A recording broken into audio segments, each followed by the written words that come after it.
हाँ जी, what we discussed in the last class was what is costing, what is cost, what is cost accounting, what is cost accountancy, and what is cost management.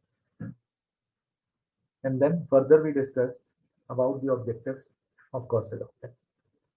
As I told you earlier that there are 5 objectives of cost accounting, which we will be discussing today in detail in the subsequent lecture. हाँ जी, तो हमने जो पहला objective किया था cost accounting का, जैसे हमने डायग्राम में भी देखा था, that was ascertainment of cost. Ascertainment का मतलब है पता लगाओ क्या कॉस्ट है। ठीक है, तो सबसे पहला जो ऑब्जेक्टिव है कॉस्ट अकाउंटिंग का that is ascertainment of cost. ठीक है, कितनी कॉस्ट एक पर्टिकुलर कॉस्ट ऑब्जेक्ट की है, जहां जहां कॉस्ट इनकर होती है, जिस जिस चीज पे कॉस्ट इनकर होती है, जिस जिस एक्टिविटी पे कॉस्ट इनकर होती है, उसको कॉस्ट ऑब्जेक्ट कहते हैं। ठीक है, तो कॉस्ट ऑब्जेक्ट की टोटल अकोमुलेटेड कॉस्ट कितनी है, कितनी उसको असाइन की गई है, या एक्चुअली में कितनी है, सबसे पहला काम है उसकी कॉस्ट को असरटेन करना। अब कॉस्ट ऑब्जेक्ट कैसे हो सकते हैं? Cost object can be unit. Unit का मतलब है अगर सपोज हमारी बहुत सारी फैक्ट्रीज हैं तो मैं कहूंगा कि ये पर्टिकुलर यूनिट की कितनी कॉस्ट है, या पर्टिकुलर जॉब की एक कोई अगर हम एक्टिविटी कर रहे हैं, ठीक है, तो उसकी क्या कॉस्ट है, एक पर्टिकुलर ऑपरेशन की पूरा अगर क्या कहते हैं एक ऑपरेशन कर रहे हैं तो उसकी क्या कॉस्ट है, या पूरे प्रोसेस की that is beginning from starting of raw material to finish product, उस पूरे प्रोसेस की क्या है, या डिपार्टमेंट की क्या है, या सर्विस की क्या है। पहला ऑब्जेक्टिव जो कॉस्ट अकाउंटिंग का है वो ये कहता है कि किसी भी क्या कहते हैं ऑर्गेनाइजेशन में जो कॉस्ट अकाउंटेंट है उसका जो पहला ऑब्जेक्टिव होता है वो ये होता है कि किसी भी कॉस्ट ऑब्जेक्ट की हम कॉस्ट को आइडेंटिफाई करें, उसको असरटेन करें। हाँ जी, तो सेकेंड ऑब्जेक्टिव जो है that is determination of selling price and profitability.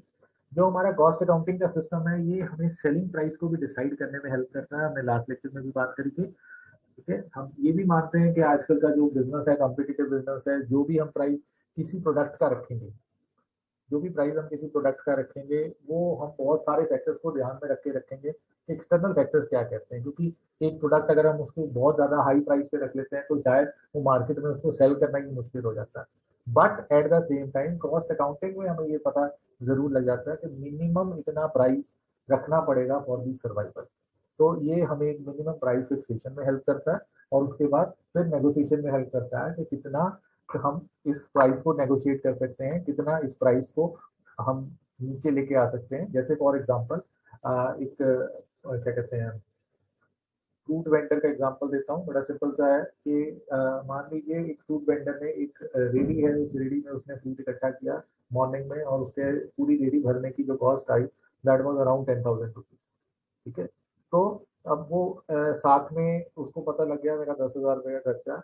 अब वो शाम को जो उसका प्राइस है, आप कई बार देखोगे वो प्राइस को कम कर देता है, बहुत कम कर देता है, कॉस्ट प्राइस से भी कम कर देता है। वो क्यों कर पाता है? वो इसीलिए कर पाता है क्योंकि उसको प्रॉपर कॉस्टिंग उसने करी, प्रॉपर अपना खर्चा निकाला हुआ है, और उससे उसको पता लग गया कि इतनी मेरी इनकम हो गई है। अब मैं नेगोशिएट करके अगर इस बाकी लेफ्ट आउट प्रोडक्ट को इस रेट पे भी बेच देता हूँ तो भी मैं प्रॉफिट में रहूंगा। ठीक है, तो that is the second objective of the cost accounting, that is determination of selling price and profitability. तो जो तीसरा ऑब्जेक्टिव है कॉस्ट अकाउंटिंग का that is cost control. Cost control का क्या मतलब है? हमने ये ध्यान में रखना है कि जो हमारी जो टोटल कॉस्ट है वो एक लिमिट से ज्यादा ना बढ़े। ठीक है, तो इस कॉस्ट कंट्रोल के लिए हम क्या करते हैं, हम एडवांस में एक स्टैंडर्ड सेट कर लेते हैं कि इससे ज़्यादा कॉस्ट नहीं बढ़नी चाहिए। उसके बाद जब एक्चुअली कॉस्ट इनकर हो रही होती है तो हम साथ साथ उसको मॉनिटर करते रहते हैं, और फिर हम ध्यान रखते हैं कि वो स्टैंडर्ड से ज़्यादा ना आए। लेकिन अगर उस स्टैंडर्ड से ज़्यादा आ जाती है तो फिर हमें ये ध्यान रखना पड़ता है कि अगली बार जब भी सेम तरह की एक्टिविटी या सेम तरह का प्रोसेस हो तो उस वो जो कॉस्ट है उससे ज़्यादा ना बढ़े। ठीक है, तो कॉस्ट कंट्रोल का क्या मतलब है? Maintaining a discipline in the expenditure. ठीक है, एक तो डिसिप्लिन रखना है एक्सपेंडिचर में, और वो डिसिप्लिन कैसे रखा जाएगा? हमें एक pre determined set standard setup करना है। ठीक है, और ये ध्यान रखना है कि हम इस स्टैंडर्ड से वेरी ना करें। हमें स्टैंडर्ड से there should not be any variation from these standards. ठीक है, और इसके लिए ये 4 स्टेप्स फॉलो किए जाते हैं। ठीक है, to control it 4 steps are being followed. उसमें सबसे पहला जो स्टेप है determination of pre determined standards. ठीक है, determination of predetermined standards, then followed by measurement of actual performance, then comparing the actual performance with the standard, and then analysis of variation. ठीक है, तो सबसे पहले डिटर्मिनेशन ऑफ प्री डिटर्मिनेड स्टैंडर्ड्स में क्या होता है, कोई भी कॉस्ट ऑब्जेक्ट है या कॉस्ट सेंटर है। अब कॉस्ट ऑब्जेक्ट का क्या मतलब है, particular activity. Cost object, object का क्या मतलब है, इस पर्टिकुलर एक्टिविटी में कौन सी कॉस्ट हो रही है वो कहते हैं उसको, उसके लिए टर्म डिनोट करते हैं कॉस्ट ऑब्जेक्ट।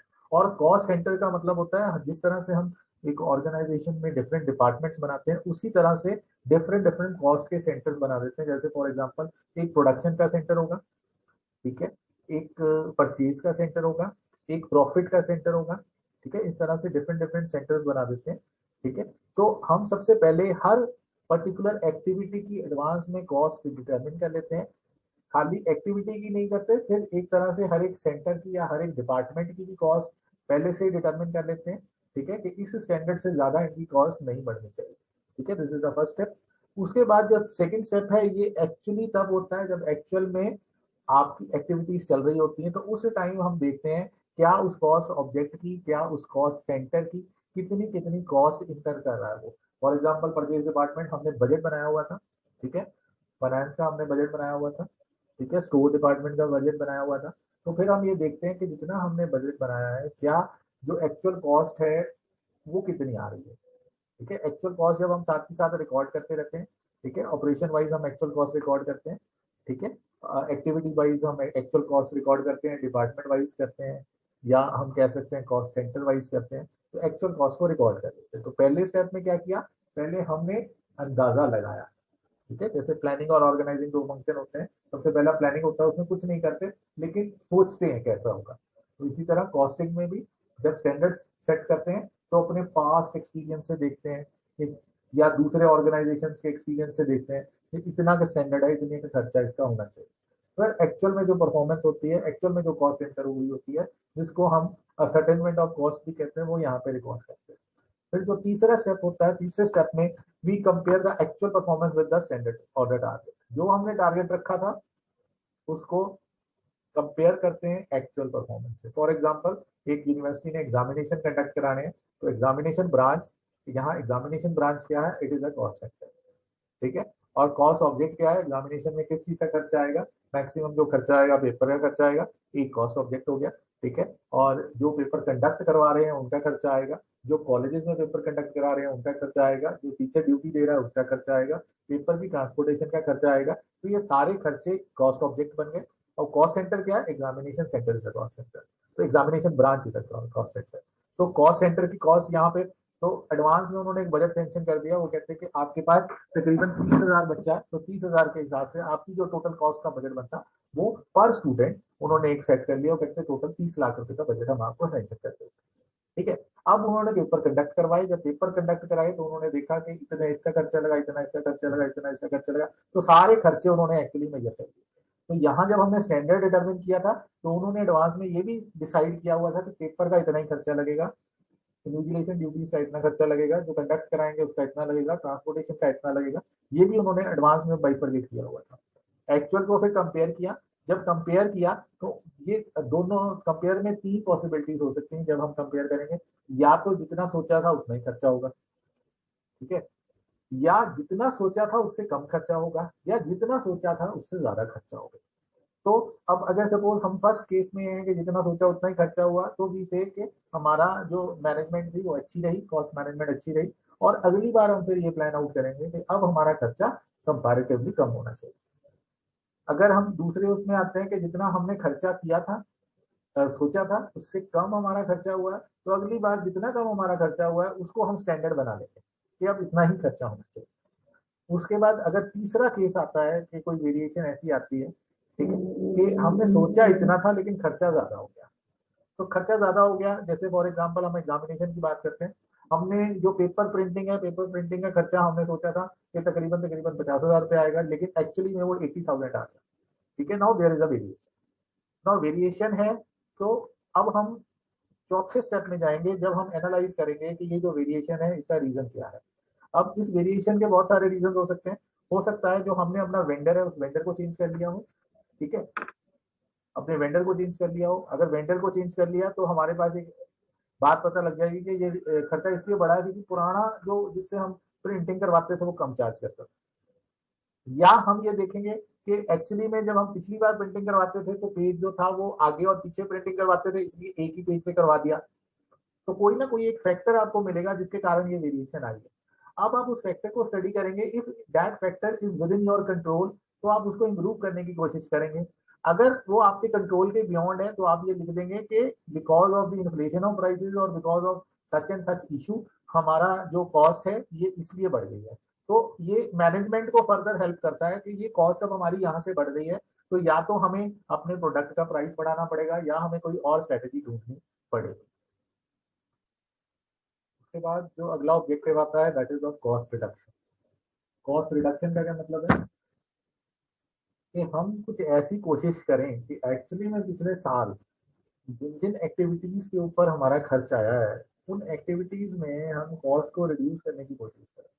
लेकिन इसके साथ एक चीज का हम ध्यान जरूर रखें, that the quality of product should not suffer. ठीक है, तो कॉस्ट रिडक्शन है क्या? Cost reduction is an approach of the management where the cost of an object is believe to have a scope of further reduction। ठीक है, क्या है? Cost reduction is an approach of management जहां पे cost किसी भी particular activity की या किसी ऑब्जेक्ट की कॉस्ट को हम फर्दर रिड्यूस कर सकते हैं। ठीक है, तो ये मान के चलते हैं कॉस्ट अकाउंटिंग में, ये मान के चलते हैं कि जितनी मर्जी कॉस्ट हो चाहे वो कम भी हो लेकिन स्टिल उस कॉस्ट में और फर्दर रिडक्शन की पॉसिबिलिटी हो सकती है। अगर वो हो सकती है तो वो पॉसिबिलिटीज को हमने एक्सप्लोर करना है। जितनी मर्जी हम कॉस्ट डिक्रीज करते रहे अगले साल हमने और कोशिश करनी है इसको और कम किया जा सके। ठीक है, तो इसके लिए क्या करते हैं, कॉस्ट रिडक्शन कैसे की जाती है या कैसे इस ऑब्जेक्टिव को अचीव किया जाता है। Each activity with in an entity is segmented and analyze and identify the value added and non value added activities। हर एक पर्टिकुलर एक्टिविटी में देखा जाता है कि इसमें कौन कौन सी चीजें करने वाली हैं, कौन कौन सी नहीं करने वाली हैं। जो नहीं करने वाली हैं उनको एलिमिनेट कर दिया जाता है। ठीक है, फॉर एग्जाम्पल हम कुछ परचेज करते हैं, परचेज करने में हम बहुत सारा सामान इकट्ठा परचेज कर लेते हैं। अगले साल फिर या अगले क्वार्टर में हम रियलाइज करते हैं ये जो सामान है इसको बहुत ज्यादा खरीदने की जरूरत नहीं होती। ठीक है, तो हम वो जो नॉन रिक्वायर्ड एक्टिविटीज हैं या नॉन वैल्यू हैं जो एक्चुअली में हमारे क्या कहते हैं रेवेन्यू जनरेशन में हेल्प नहीं करती, हम उन अननेसेसरी एक्टिविटीज को कम करते लगते हैं। ठीक है, तो इसके लिए हम वैल्यू चेन एनालिसिस बनाते हैं। ठीक है, जो आप स्ट्रेटेजिक मैनेजमेंट में पढ़ेंगे। ठीक है, फर्दर क्लासेस में माइकल पोर्टर ने ये मॉडल दिया था। तो वैल्यू एनालिसिस होता है कि वो पूरी चेन में देखते हैं हर पर्टिकुलर एक्टिविटी आपके लिए कुछ वैल्यू जनरेट करके दे या मैक्सिमम वैल्यू जनरेट करके। ठीक है, उसके बाद जो सेकंड चीज है वो हम करते हैं जो आजकल की इकोनॉमी में चल रहा है, कंटिन्यूसली हम रिसर्च करते रहते हैं कि हम कॉस्ट को कैसे रिड्यूस कर सकते हैं। अब हम जिस लेवल पे हम शायद ये नहीं सोच सकते लेकिन जिस लेवल पे सपोज रिलायंस है, टाटाज है, महिंद्राज है, वो इस लेवल पे सोचते हैं कि अगर रिसर्च करने के बाद हमारा 0.002% भी रिडक्शन हो रही है कॉस्ट में तो हमें उसका बेनिफिट इन करोड़ हो रहा है। तो कंटिन्यूसली ऐसी रिसर्च करते रहते हैं। जैसे फॉर एग्जांपल कोई नई मशीनरी आ गई, हमें पता है नई मशीनरी को करने से कॉस्ट ऑफ प्रोडक्शन कम हो जाएगी। ठीक है, रॉ मटेरियल की यूसेज कम हो जाएगी या इलेक्ट्रिसिटी की यूसेज कम हो जाएगी, तो हम उस नई मशीनरी को खरीद लेते हैं with an objective of reduction in cost. ठीक है, तो जब भी हम कॉस्ट रिडक्शन की बात करेंगे हमने तीन चीजों को ध्यान में रख के कॉस्ट रिडक्शन की स्ट्रेटेजी के ऑब्जेक्टिव को अचीव करना है। उसमें सबसे पहला है there must be saving in a cost per unit. ठीक है, और जो पहला तो हमारी कॉस्ट कम होनी चाहिए ये ऑब्जेक्टिव कहता है, दूसरा कहता है वो जो कॉस्ट है वो परमानेंटली कम होनी चाहिए, और तीसरा हमने ये ध्यान रखना कि कॉस्ट कम तो हो रही है लेकिन उसके साथ साथ हमने ये ध्यान रखना है कि हमारी जो क्वालिटी ऑफ सर्विस है उसमें फर्क नहीं पड़ना चाहिए, हमारे प्रोडक्ट की क्वालिटी नहीं गिरनी चाहिए। बिकॉज अगर प्रोडक्ट की क्वालिटी गिर जाएगी तो वो हमें एडवर्सली इफेक्ट करेगी, ऐसी कॉस्ट रिडक्शन का हमें कोई बेनिफिट नहीं होगा। फॉर एग्जाम्पल अगर हम एक रेस्टोरेंट का एग्जाम्पल लेते हैं तो रेस्टोरेंट में एक आजकल जैसे होम डिलीवरीज बहुत ज्यादा चलती है, तो इसमें एक कॉस्ट रेस्टोरेंट इंकर करता है किस तरह के कंटेनर में आपको होम डिलीवरी देता है।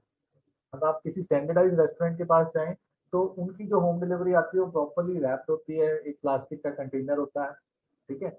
ऐसे ही अगर आप सपोज कंपैरेटिवली थोड़े चीपर रेस्टोरेंट्स में जाएंगे तो वहां पे आप देखते हैं कई बार गत्ते की पैकिंग होती है, ठीक है। वो गत्ते की पैकिंग होती है, तो जब वो डिलीवर करता है, वो डिलीवर जब आपको घर लेके जाता है तो यू समटाइम फील के जो फूड उसने भेजा था वो सारा का सारा स्पिल ऑफ हो गया, ठीक है। तो इन दैट केस उसने क्या किया, उसने अपनी कॉस्ट तो रिड्यूस कर ली, लेकिन वो एडवर्सरी उसकी क्वालिटी को इम्पैक्ट कर रही है, तो such kind of strategies are not followed in cost reduction.